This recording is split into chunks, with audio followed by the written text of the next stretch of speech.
Dream Psychology by Sigmund Freud, translated by M.D. Ada. Introduction. The medical profession is justly conservative. Human life should not be considered as the proper material for wild experiments. Conservatism, however, is too often a welcome excuse for lazy minds, loath to adapt themselves to fast-changing conditions. Remember the scornful reception which first was accorded to Freud's discoveries in the domain of the unconscious. When, after years of patient observations, he finally decided to appear before medical bodies to tell them modestly of some facts which always recurred in his dream and his patients' dreams, he was first laughed at and then avoided as a crank. The words dream interpretation were, and still are, indeed, fraught with unpleasant, unscientific associations. They remind one of all sorts of childish, superstitious notions, which make up the thread and woof of dream books, read by none but the ignorant and the primitive.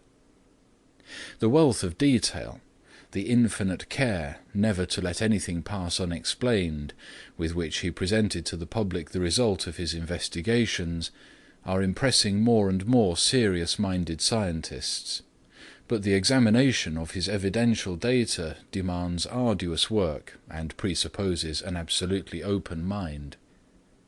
This is why we still encounter men totally unfamiliar with Freud's writings, men who were not even interested enough in the subject to attempt an interpretation of their dreams or their patients' dreams, deriding Freud's theories and combating them with the help of statements which he never made.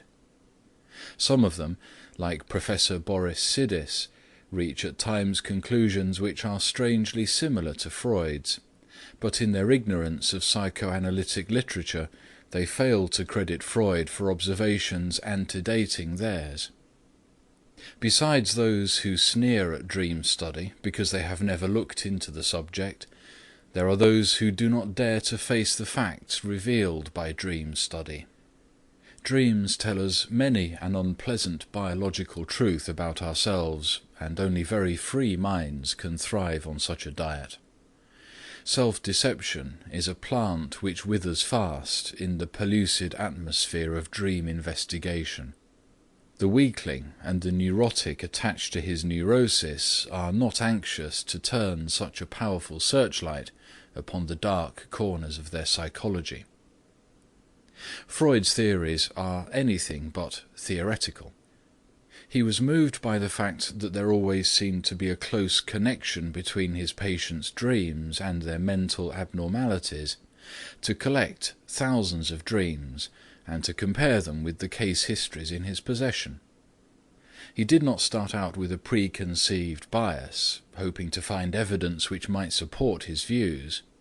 He looked at facts 1,000 times until they began to tell him something.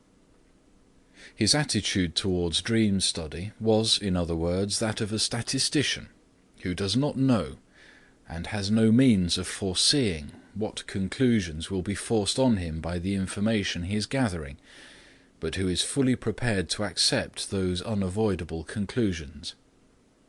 This was indeed a novel way in psychology. Psychologists had always been wont to build in what Bleuler calls autistic ways, that is, through methods in no wise supported by evidence, some attractive hypothesis which sprung from their brain, like Minerva from Jove's brain, fully armed. After which they would stretch upon that unyielding frame the hide of a reality which they had previously killed. It is only to minds suffering from the same distortions, to minds also autistically inclined, that those empty, artificial structures appear acceptable moulds for philosophic thinking. The pragmatic view that truth is what works had not been as yet expressed when Freud published his revolutionary views on the psychology of dreams. 5 facts of first magnitude were made obvious to the world by his interpretation of dreams. First of all, Freud pointed out a constant connection between some part of every dream and some detail of the dreamer's life during the previous waking state. This positively establishes a relation between sleeping states and waking states, and disposes of the widely prevalent view that dreams are purely nonsensical phenomena coming from nowhere and leading nowhere. Secondly, Freud, after studying the dreamer's life and modes of thought, after noting down all his mannerisms and the apparently insignificant details of his conduct which reveal his secret thoughts, came to the conclusion that there was in every dream the attempted or successful gratification of some wish, conscious or unconscious. Thirdly, he proved that many of our dream visions are symbolical, which causes us to consider them as absurd and unintelligible. The universality of those symbols, however, makes them very transparent to the trained observer. Fourthly, Freud showed that sexual desires play an enormous part in our unconscious, a part which puritanical hypocrisy has always tried to minimize, if not to ignore entirely. Finally, Freud established a direct connection between dreams and insanity, between the symbolic visions of our sleep and the symbolic actions of the mentally deranged. There were, of course, many other observations which Freud made while dissecting the dreams of his patients, but not all of them present as much interest as the foregoing, nor were they as revolutionary or likely to wield as much influence on modern psychiatry. Other explorers have struck the path blazed by Freud and leading into man's unconscious. Jung of Zurich, Adler of Vienna, and Kempf of Washington, D.C. have made to the study of the unconscious contributions which have brought that study into fields which Freud himself never dreamt of invading. One fact which cannot be too emphatically stated, however, is that but for Freud's wish-fulfillment theory of dreams, neither Jung's energic theory, nor Adler's theory of organ inferiority and compensation, nor Kempf's dynamic mechanism might have been formulated. Freud is the father of modern abnormal psychology, and he established the psychoanalytical point of view. No one who is not well grounded in Freudian lore can hope to achieve any work of value in the field of psychoanalysis. On the other hand, let no one repeat the absurd assertion that Freudism is a sort of religion bounded with dogmas and requiring an act of faith. Freudism, as such, was merely a stage in the development of psychoanalysis, a stage out of which all but a few bigoted camp followers, totally lacking in originality, have evolved. Thousands of stones have been added to the structure erected by the Viennese physician, and many more will be added in the course of time. But the new additions to that structure would collapse like a house of cards, but for the original foundations, which are as indestructible as Harvey's statement as to the circulation of blood. Regardless of whether additions or changes have been made to the original structure, the analytic point of view remains unchanged. That point of view is not only revolutionizing all the methods of diagnosis and treatment of mental derangements, but compelling the intelligent, up-to-date physician to revise entirely his attitude to almost every kind of disease. The insane are no longer absurd and pitiable people to be herded in asylums till nature either cures them or relieves them through death of their misery. The insane who have not been made so by actual injury to their brain or nervous system are the victims of unconscious forces which cause them to do abnormally things which they might be helped to do normally. Insight into one's psychology is replacing victoriously sedatives and rest cures. Physicians dealing with purely physical cases have begun to take into serious consideration the mental factors which have predisposed a patient to certain ailments. Freud's views have also made a revision of all ethical and social values unavoidable, and have thrown an unexpected flood of light upon literary and artistic accomplishment.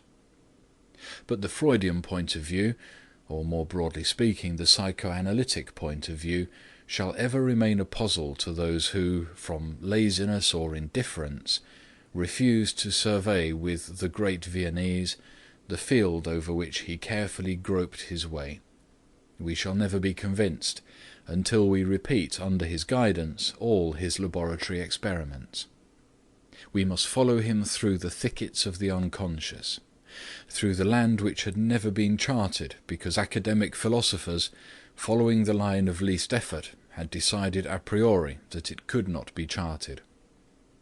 Ancient geographers, when exhausting their store of information about distant lands, yielded to an unscientific craving for romance, and without any evidence to support their daydreams, filled the blank spaces left on their maps by unexplored tracts with amusing inserts such as, "Here there are lions."